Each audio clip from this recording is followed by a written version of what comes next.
Sejam muito bem-vindos à Sociedade Espírita Bezerra de Menezes. Esse mês, no mês espírita, a nossa casa está proporcionando aos frequentadores, aos visitantes, uma série de palestras diferentes um pouco. Além de ter palestras com alguns trabalhadores da nossa casa, também tem convidados que irão participar, que irão trazer seus conhecimentos. Nós temos no dia 10 de outubro, na próxima quinta, a Ana Cláudia de Melo Matos, que foi trabalhadora dessa casa, hoje ela mora em Santa Maria, ela é psicanalista, e ela vai trazer o tema, na semana que vem, saúde mental e espiritual. No dia 17 de outubro, data do aniversário da nossa casa estará fazendo 83 anos, nós receberemos a Sidmar Ferreira Dutra, da União Municipal Espírita de Santa Maria, que nos trará o tema Laços de Família, um convite ao amor. No dia 21 de outubro, uma segunda-feira, a professora Janaína Santos nos dará um pouquinho do seu conhecimento sobre o autismo, uma visão científica e espiritual. No dia 24 de outubro, também uma quinta-feira, nós receberemos Daniel Leandro Carvalheiro da Silveira, do CEFEC de Júlio de Castilhos, que ele trará o tema Casa Espírita, o que aí buscamos, o que aí recebemos. E no dia 28 de outubro, o Dr. José do Amaral de Panambi nos falará sobre o tema Fora da caridade não há salvação. Além desses dias, também, outros dias, haverão palestras com trabalhadores da nossa própria casa. Mas hoje, o tema proposto para a nossa conversa é: o que é o verdadeiro espírita? Vou começar essa nossa conversa de hoje com uma frase de Kardec, que diz assim: o espírita é reconhecido pelo esforço que faz para sua transformação moral e para vencer suas tendências para o mal. Allan Kardec. E nós vamos começar a falar hoje, então, sobre esse senhor, Allan Kardec.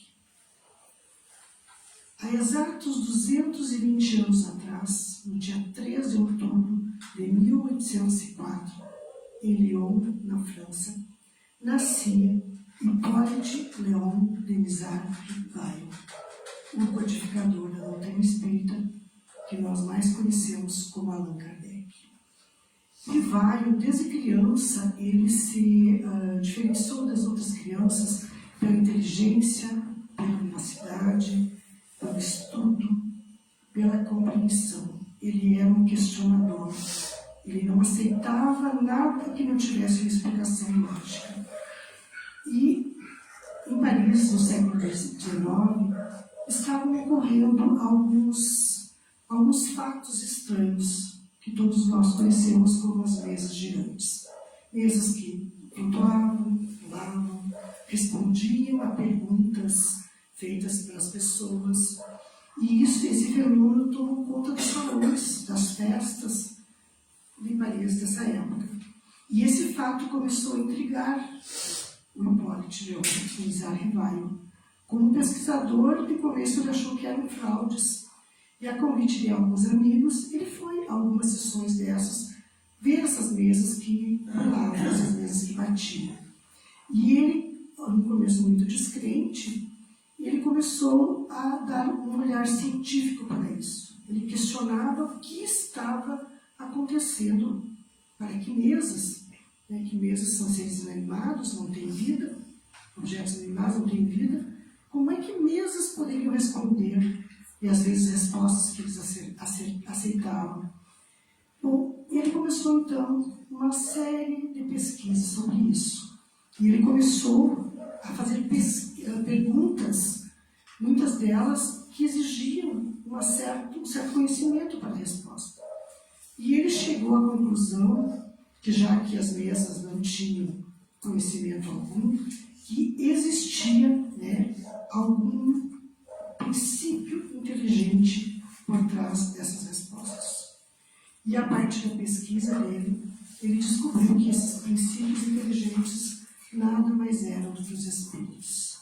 E assim, então, foi comprovada a existência dos espíritos, que, desde que a humanidade foi criada, existe.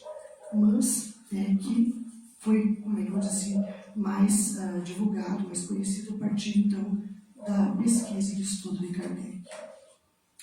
Esses fenômenos, então, estimularam em Kardec uma pesquisa mais aprofundada. E ele recebeu um chamado, uma missão da espiritualidade, que foi a de trazer para nós a codificação da doutrina espírita. Jesus, quando esteve na Terra, muitas coisas ele não pôde revelar para a humanidade, porque a humanidade não tinha conhecimento suficiente para compreender.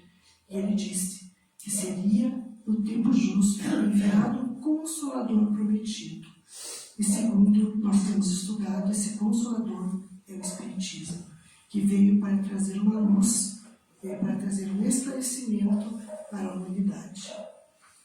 E quem trouxe esse conhecimento a Kardec foi uma falange de espíritos conhecida como Espírito da Verdade. E segundo alguns autores, a gente encontra em alguns livros, diz que o coordenador desse grupo foi o próprio Jesus. As obras da codificação, então, elas vieram a partir da pesquisa de Kardec, das experimentações que Kardec fazia. E ele começou a codificar, quer dizer, a escrever, a colocar para deixar um legado para a humanidade com aquilo que os espíritos haviam lhe passado. Só que ele também era autor de livros, porque era professor, pedagogo, pesquisador, e ele tinha livros didáticos escritos. E para não haver confusão desses livros, que eram de autoria dele, com os livros ditados pelos espíritos, a espiritualidade, que orientou a codificação, orientou Kardec que ele usasse o codinome Allan Kardec, que havia sido ele próprio em uma existência anterior, aproximadamente 50 anos antes de Cristo. Ele foi um sacerdote druida que pertenceu ao povo celta. Então ele fez uso do nome que ele mesmo teve em existências anteriores. E esse mês de outubro, então, foi escolhido como mês espírita exatamente como uma homenagem ao codificador da doutrina espírita pela passagem de seu aniversário. Então, a partir desse homem notável, desse espírita notável que nos trouxe todo esse conhecimento que embasa o nosso estudo, que embasa o nosso aprendizado, nós precisamos hoje nos questionarmos: o que é ser um bom espírita? Quem é um bom espírita? Nós estamos sendo bons espíritos? Nós estamos sendo bons cristãos? E aí nós encontramos a resposta numa das obras de Kardec, no Evangelho segundo o Espiritismo, no capítulo 17, itens 4 e 5, nós encontramos o título O Homem de Bem e os Bons Espíritas. Eu fiz um resumo rápido, para não ficar cansativo, sobre o que o Evangelho nos diz. O verdadeiro homem de bem é aquele que pratica a lei da justiça, de amor e de caridade na sua maior pureza. Questiona sua consciência sobre seus próprios atos. Perguntará se não violou essa lei, se não fez o mal, se fez todo o bem que podia, se negligenciou voluntariamente uma ocasião de ser útil, se ninguém tem queixa dele. Enfim, se fez aos outros tudo o que gostaria que ele fizesse. E dá continuidade, dizendo que o homem de bem, que o verdadeiro espírita, é aquele que tem fé em Deus, que acredita na bondade divina e na sua justiça, que tem fé no futuro, que tem sentimento de caridade, de amor ao próximo e que pratica o bem pelo bem sem esperar a recompensa, que tem a caridade por guia, que não tem ódio no coração, não tem rancor, nem o desejo de vingança, que é indulgente para com a fraqueza dos outros, pois sabe que ele próprio também precisa da indulgência dos irmãos, que estuda suas próprias imperfeições e trabalha para combatê-las. Então, quanta coisa! Se nós formos refletir profundamente sobre o que o Evangelho nos diz, Se a gente for nos questionarmos assim a fundo, nós podemos dizer que nós não estamos muitas vezes sendo bons espíritas. Quantas vezes nós não fazemos a caridade que nos é apresentado e tapamos os olhos? Quantas vezes nós sentimos ódio, rancor? Quantas vezes nós sentimos inveja? Quantas vezes nós perdemos a nossa fé, a nossa confiança em Deus na nossa caminhada? E aí vem a pergunta: e como é que é isso então? Se nós estamos aqui na casa espírita, e se Kardec nos disse naquela frase, né, que é aquele que trabalha. Então nós precisamos compreender que nós habitamos um planeta de provas e expiações. Nós estamos aqui para evoluir. Se nós estamos aqui para evoluir, é lógico que nós não somos seres perfeitos. Que todos nós temos muitas imperfeições a vencer. Que todos nós sentimos, sim, ódio em algum momento da nossa vida, rancor, orgulho, vaidade, inveja. Todos nós cometemos deslizes. Todos nós, muitas vezes, perdemos realmente a nossa fé. Acabamos duvidando, em alguns momentos de muita dor e dificuldade, que Deus está nos amparando. Nós fazemos isso. Mas Kardec nos diz que nós, que os espíritas, são aqueles que buscam, acima de tudo, estudar as suas imperfeições, compreender as suas imperfeições e trabalhar para corrigir essas imperfeições. E o que são essas imperfeições? São resquícios que nós trazemos de existências pretéritas, que nos acompanham. E esta nossa existência é a oportunidade que Deus está nos dando para que nós possamos resgatar essas nossas dívidas, esses nossos débitos, essas nossas imperfeições que nós trazemos, né, de quantas existências passadas. Então, o verdadeiro espírita, na verdade, é aquele que vai fazer um trabalho em si, para tentar cada vez mais amenizar, cada vez mais deixar de lado, trabalhando essas suas imperfeições. Porque o objetivo da doutrina espírita não são os fenômenos mediúnicos. O objetivo da doutrina espírita não é trazer para a humanidade fatos, fenômenos, não. O objetivo da doutrina espírita é a evolução da humanidade. E a evolução da humanidade só acontece com a evolução de cada um de nós. Aí eu não tenho que cuidar o outro, como o outro é, como o outro age, como o outro faz. Muitas vezes a gente diz assim: o outro faz assim, eu também vou fazer. Mas a nossa evolução é nossa, é conosco mesmo. É avaliando o nosso crescimento. Eu não tenho como comparar o meu crescimento com o do meu irmão, porque cada um de nós tem imperfeições diferentes. Cada um de nós que estamos aqui temos situações de existência diferentes. Nós não vivemos vidas passadas iguais. Nós não temos vidas, nós não temos o mesmo caminho nessa existência. Então, quando a gente precisa se aperfeiçoar, quando nós precisamos deixar de fora as nossas imperfeições, é a nós mesmos, é um mergulho profundo no nosso coração, no nosso íntimo, no nosso ser, para que a gente possa se tornando, aos pouquinhos, este verdadeiro espírita, esse verdadeiro cristão. E muitos de nós não vamos sair tão melhores do que aqui chegamos, não. Muitos de nós nos acomodamos e não fazemos o esforço que nós precisamos como espíritas para evoluirmos. E esse esforço, ele é nosso. Ninguém faz esse esforço por nós. Se eu não tiver uma proposta firme, uma posição firme para corrigir aquelas coisas que não são boas em mim, aquelas imperfeições que eu tenho, eu vou ficar parado no meio do caminho. E quando a morte, que a morte não existe, mas quando Deus nos chama do outro lado, nós vamos ainda levar muita coisa que nós não fizemos, que nós poderíamos ter feito.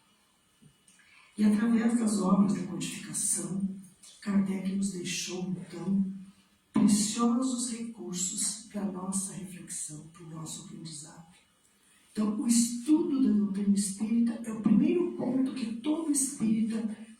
precisa levar em conta. Nas obras básicas, né, primeiro Kardec codificou o Livro dos Espíritos, depois o Evangelho, o Livro dos Médiuns, Céu e Inferno, a Gênese, Memórias Póstumas, após a morte de Kardec. Também tem artigos na Revista Espírita, que nos trazem, então, toda a base da doutrina que foi entregue pelo grupo de espíritos, da verdade, que foi entregue a Kardec e que ele codificou. E que é a base que o Espiritismo nos dá, que nós sigamos, né, desde a época da codificação. Mas e aí? Só estudar e aprender vale? Vale, mas não para a nossa evolução. Por quê?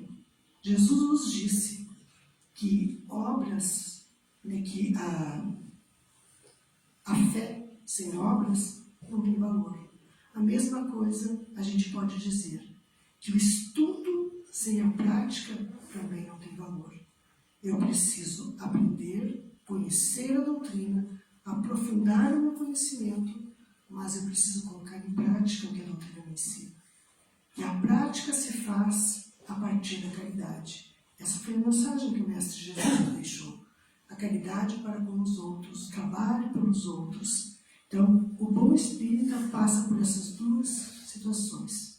Estudar, compreender, porque através do estudo nós conseguimos compreender por que estamos aqui, qual é o nosso objetivo nessa nossa existência. Nós conseguimos compreender por que de tantas dores que nós passamos na nossa caminhada, que elas não são imerecidas, que elas são resultado da nossa própria imprudência, da nossa própria falta, né, de condução das nossas existências passadas ou dessa existência. E que esta nossa vida foi dada como uma preciosidade por Deus. Então a nossa existência, essa que nós estamos vivendo hoje, é a mais importante de toda a nossa existência do Espírito, porque ela pode fazer essa diferença. Ou nos levar, né, para uma evolução maior, ou simplesmente nós ficarmos estagnados, não porque o Espírito, por mais que seja um pouquinho, sempre ele evolui, mas ficarmos, né, não progredirmos aquilo que nós nos propusemos. Então, voltando à frase do codificador, o espírita é reconhecido pelo esforço que faz para sua transformação moral e para vencer suas tendências para o mal. Então, o bom espírita não é perfeito. O bom espírita erra, mas reconhece e trabalha para corrigir. Então, esse é o bom espírita, aquele que trabalha as suas imperfeições, aquele que busca corrigir em si aquilo que não está deixando a sua caminhada evoluir. E aí eu quero trazer um questionamento de cada um, íntimo. Como que cada um se posiciona nesse momento? Todos aqui, será que estão sendo esses bons espíritos? Ou aqueles que já estão buscando, será que estão fazendo o progresso necessário? Como é que está a caminhada de cada um? Será que eu posso dar mais de mim? Então, é essa reflexão para essa noite. E eu vou encerrar com mais um pedacinho do Evangelho, do item 4, que diz assim: o Espiritismo bem compreendido e bem sentido leva o homem naturalmente às qualidades mencionadas que caracterizam o verdadeiro espírita, o verdadeiro cristão. Pois um e outro são a mesma coisa. O Espiritismo não estabelece nenhuma ordem moral, mas facilita aos homens a compreensão e a prática da moral do Cristo, dando a fé inabalável e esclarecida àqueles que duvidam ou vacilam. Então aqui está o Evangelho, a nossa orientação. O que é ser um bom espírita? É aquele que procura a sua reforma íntima, aquele que faz a sua reforma íntima, aquele que procura, como Santo Agostinho, a cada noite, ao deitar, repassar a sua vida, o seu dia, analisar como ele foi naquele dia, procurar fazer a proposta para um novo dia e corrigir aquilo que não foi tão bom. E se nós fizermos isso, com certeza, nós seremos melhores espíritas, não perfeitos, porque nenhum de nós, se fôssemos perfeitos, não estaríamos aqui. Então, seres humanos perfeitos aqui na Terra pode até existir, mas não somos nós, com certeza. Então, fica então essa nossa ideia para o meu espírito. Vamos buscar através do aprendizado, das palestras, do estudo, nos aprimorarmos. Vamos pegar esse conhecimento para a nossa evolução, para a nossa moral. Então agora eu peço que vocês se coloquem nas cadeiras. Vamos relaxar o nosso corpo físico. Vamos elevar o nosso pensamento. Vamos nos conectar à espiritualidade amiga. Vamos sentir essa luz que envolve a todos. Essa luz que traz a paz, a serenidade, que vem do Mestre Jesus. Essa luz que nós absorvemos através dos poros da nossa pele, da nossa respiração. E essa luz vai nos preenchendo. Essa luz vai fazendo com que as nossas células se curem, com que as nossas células trabalhem normalmente. E se nós temos a fé que Jesus nos pediu, com certeza, Ele nos trará aquilo tudo que nós merecemos neste momento. Façamos os nossos pedidos mentalmente a Jesus. Peçamos o que nós estamos mais necessitados nesse momento.